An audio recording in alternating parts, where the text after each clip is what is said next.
السلام علیکم ورحمۃ اللہ وبرکاتہ۔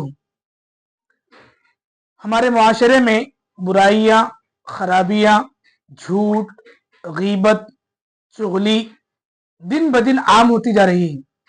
اسی کے ساتھ ساتھ لوگ دوسروں کی غیبت، چغلی، برائی بیان کرتے ہوئے اپنی بھڑاس نکالتے ہوئے بسا اوقات تھوڑا سا چونک جاتے ہیں اور کہتے ہیں کہ دیواروں کے بھی کان ہیں۔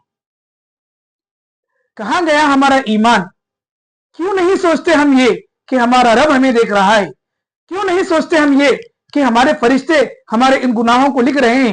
کیوں نہیں سوچتے ہم یہ کہ ہمارے یہ گناہ کل قیامت کے دن ہمارے نام اعمال میں پیش کیے جائیں گے، جس کے متعلق اللہ تعالیٰ نے قرآن مقدس میں ارشاد فرمایا ہے وَهُوَ مَعَكُمْ أَيْنَمَا كُنْتُمْ، اللہ تعالیٰ تمہارے ساتھ ہے جہاں کہیں بھی تم ہوتے ہو۔ اللہ تعالیٰ نے فرمایا کِرَامًا کَاتِبِینَ یعلمون ما تفعلون، تمہارے ساتھ دو معزز لکھنے والے فرشتے ہیں، تم جو کچھ بھی کر رہے ہو جانتے ہیں اور لکھ رہے ہیں۔ اور اسی طریقے سے اللہ تعالیٰ نے ارشاد فرمایا یا ایھا الذین آمنوا اجتنبوا کثیرا من الظن، اے ایمان والو تم لوگ آپس میں ایک دوسرے کے خلاف بدگمانیاں اور برے خیالات کرنے سے، اپنے دلوں میں خیالات کو پیدا کرنے سے باز آ جاؤ۔